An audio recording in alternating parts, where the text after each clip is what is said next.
Hello students, आज हम बात कर रहे हैं अपने ह्यूमन एनाटॉमी एंड फिजियोलॉजी के चैप्टर डाइजेस्टिव सिस्टम के बारे में।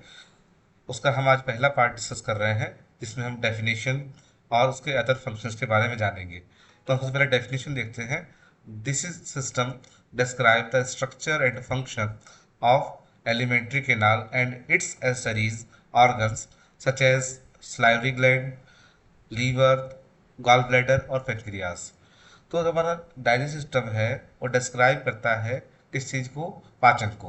और पाचन के लिए कुछ स्ट्रक्चर और फंक्शन हमारी एलिमेंट्री कैनाल जैसे कि है उसने बनाया, उससे कुछ एल्सरीज है जैसे कि salivary gland, liver, gall bladder और पेनक्रियास जैसी। ये सारी चीज़ें मिलके हमारे खाने को पचाने में हमारी सहायता करती है, हमारे जो पाचन तंत्र है उसकी सहायता करती है। It also explains the process of ingestion, population, digestion, absorption and defection। ये खाने को पचाने के लिए एक प्रोसेस का सहायता लेती है। उस प्रोसेस क्या क्या है वो, इंजेशन है, पॉपुलेशन है, डाइजेशन है, एब्जॉर्प्शन है और डिफेक्शन है। तो हम इसको एक एक करके समझते हैं। सबसे पहले हम इंजेक्शन को समझते हैं। इंजेक्शन क्या है? इंजेक्शन आप बात करें तो सीधी सीधी सी बात है, placing food into the mouth. अगर हम किसी खाने को, किसी सब्सटेंस को अपने माउथ के अंदर रख रहे हैं, सपोज एक बिस्किट का एग्जांपल ले लेते हैं। हम अगर किसी बिस्किट को अपने माउथ के अंदर रखते हैं तो उस बिस्किट को माउथ के अंदर रखना इंजेक्शन कहलाता है। उसके बाद जो सेकंड स्टेप आता है वो आता है प्रोपुलेशन। प्रोपुलेशन क्या है? प्रोपुलेशन एक प्रोसेस है जिसमें जो फूड है वो एक पार्ट से दूसरे पार्ट की तरफ मूव करता है। ठीक है, जैसे कि देखिए, moving food from one origin of digestive system to another system. ठीक है, यहाँ पर जो फूड है वो एक जगह से दूसरी तरफ मूव करता है। जैसे कि हमने अगर माउथ में बिस्किट रखा और उसके बाद उसको क्या किया, स्वेलअप किया, वो स्वेलअप करने का कहाँ जाएगा? हमारी जो फूड पाइप है उसके अंदर जाएगा, यानी कि जो आहार नाल है उसके अंदर जाएगा। और उस मूवमेंट को प्रोप्यूलेशन बोला गया है। वो दो हिस्सों में बटा हुआ है। पहला क्या है? पेरिस्टेलिस। और दूसरा क्या है? हमारा सेगमेंटेशन। ठीक है, तो पेरिस्टेलिस समझते हैं हम। Altering ways of the concentration and relaxation that squeezing of food along the GI tract।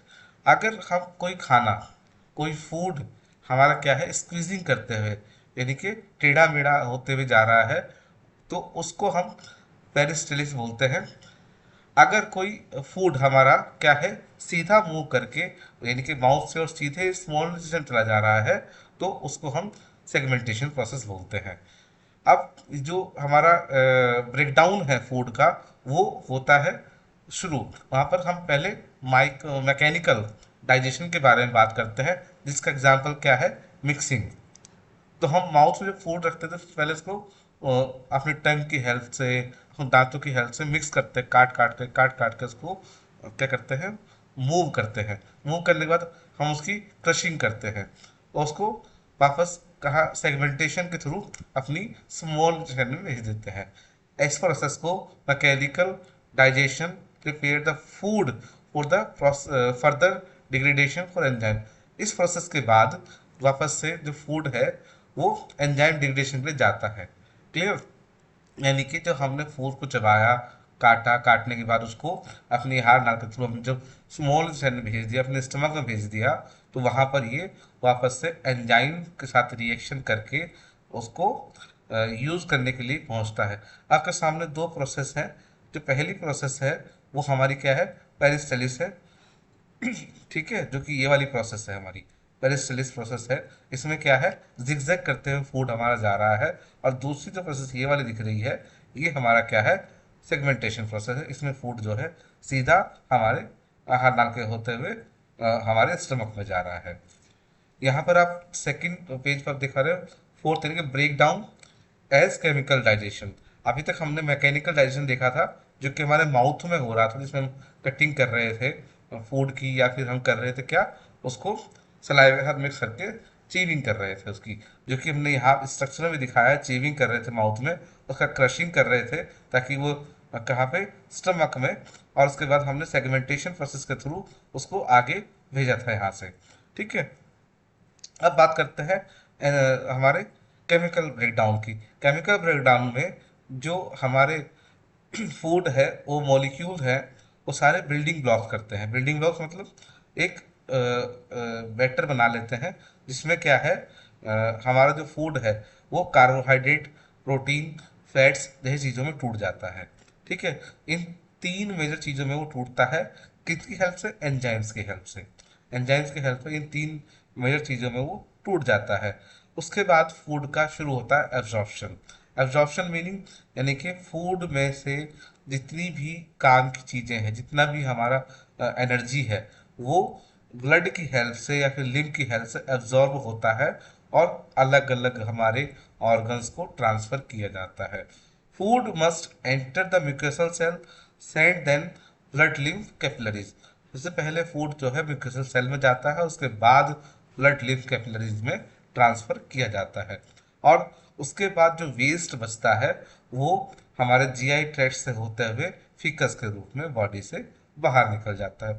अब हमने जो पीछे पढ़ के आए हैं उसको हम यहाँ इमेज में देखते हैं। इंजेक्शन प्रोसेस देखिए यहाँ पे दिखाया था, पीछे बताया था हमने आपको इंजेक्शन प्रोसेस। तो यहाँ पे हमने जब माउथ में कोई भी चीज़ रखी तो वो उसको बोला इंजेक्शन। उसके बाद मैकेनिकल डाइजेशन हुआ जिसमें हमने दांत से चबाया, फिर उसके बाद उसको निकल करके वो हमारे इसोफेगस से कहाँ पहुंचा? स्टमक में। वहाँ पर उसको अलग अलग चीज़ें हुई, वहाँ पर उसका क्या कहते हैं, कटिंग हुई या बाइल्स के साथ उसको चीज़ें हुई। ठीक है, सेगमेंटेशन हुआ, सेगमेंटेशन करते हुए वो कहाँ पहुँच गया? हमारे स्मॉल इंटेस्टाइन में। ठीक है, उसके बाद यहाँ पर उसका क्या हुआ, जब वो यहाँ पहुंचा तो केमिकल ब्रेकडाउन हुआ। केमिकल ब्रेकडाउन किससे हुआ? एंजाइम्स के थ्रू।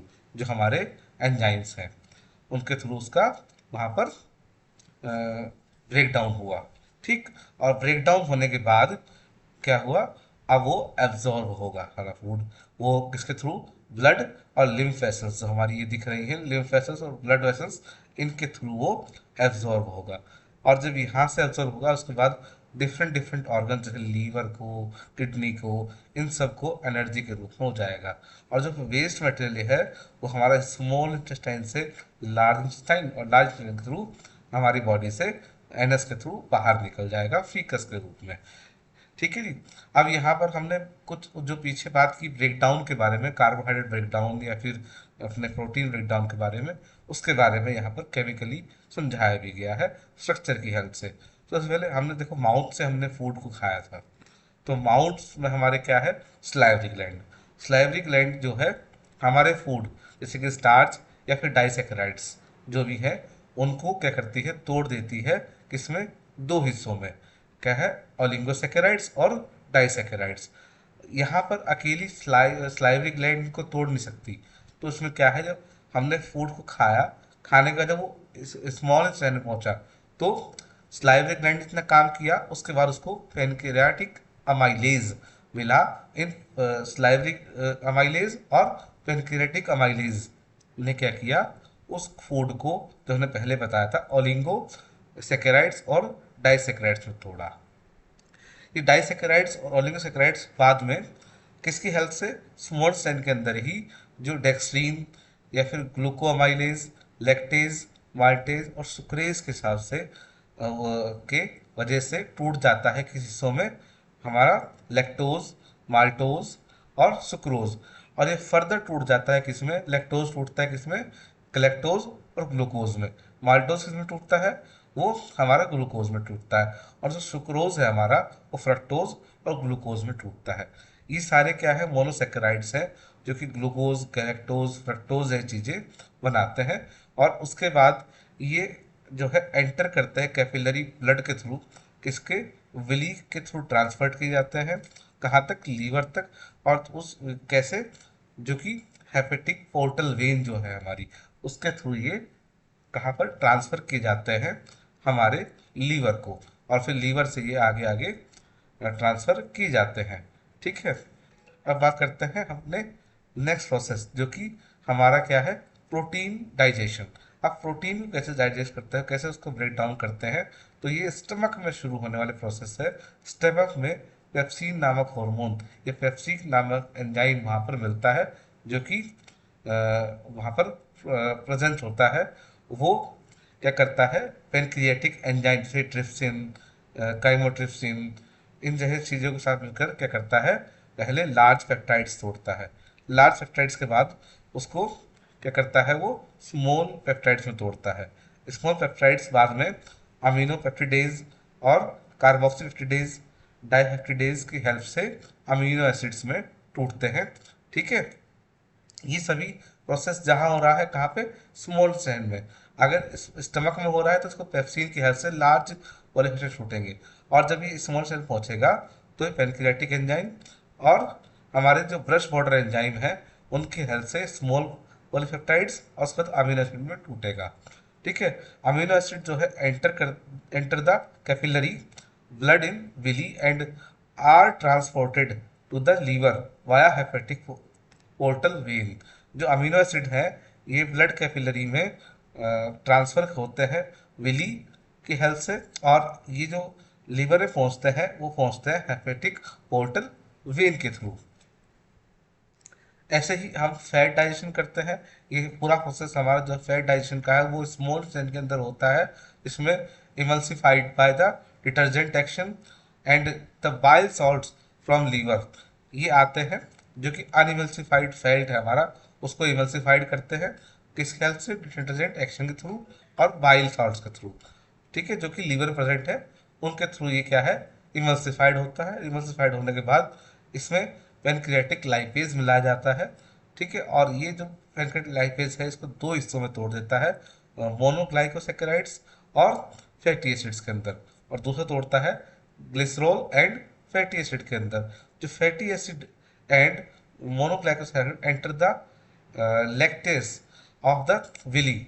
जो हमारा फैटी एसिड्स और मोनोसेक्राइड्स हैं ये विली के द्वारा ट्रांसपोर्ट किए जाते हैं सिस्टमिक सर्कुलेशन में एंड लिव के थ्रू थोरेसिक डक्ट में। Clear. So organs of digestion की बात करें तो टू मेन मेजर पार्ट्स जो हैं हमारे पास ऑर्गन्स मिलते हैं हमारे डाइजेशन के लिए। पहला है एलिमेंट्री कैनाल, जो कि आप यहाँ से देख पा रहे हैं, यहाँ से स्टार्ट हो रही है हमारे माउथ से और ये खत्म हो रही है कहाँ पर, एनस पर। ये पूरी कैनाल जो है एलिमेंट्री कैनाल कहलाती है, जिसके अंदर पीछे हम जो इंजेस्ट, डाइजेस्ट, एब्जॉर्ब और डिफेक्ट तीनों चीज़ें वहाँ पर आई थी। ठीक है, इसके लिए कुछ एसेसरीज यूज होती हैं जिसके अंदर टीथ, हमारे पास टंग, अदर लार्ज डाइजेस्टिव सिस्टम और डाइजेस्टिव ऑर्गन्स। जैसे कि एलिमेंट्री कैनाल की अगर हम बात करें तो माउथ तो हम यहाँ पे देख पा रहे हैं, फेरिंग्स हमारे पास होती है, दूसरा हमारे पास ईसोफेगस होती है, हमारे पास उसके बाद स्टमक होता है, उसके बाद हमारे पास स्मॉल इंटेस्टाइन होती है जो कि यहाँ पे देख पा रहे हैं, लार्ज इंटेस्टाइन होती है जो कि यहाँ पे देख पा रहे हैं आप, और एनस जो कि यहाँ पे देख पा रहे हैं। ये पूरी प्रोसेस जो है हमारी होती है किसके थ्रू, डाइजेस्टिव सिस्टम के थ्रू। ये हम जब भी फूड खाते हैं तो हमारा फूड जो कि हम माउथ में रखते हैं उसको हम प्रोसेस बोलते हैं इंजेक्शन प्रोसेस, जो पीछे बताया मैंने आपको। उसका स्लाइवरी ग्लैंड और हमारी जो हमारी क्या है टंग है उसको तोड़ती है छोटे छोटे हिस्सों में।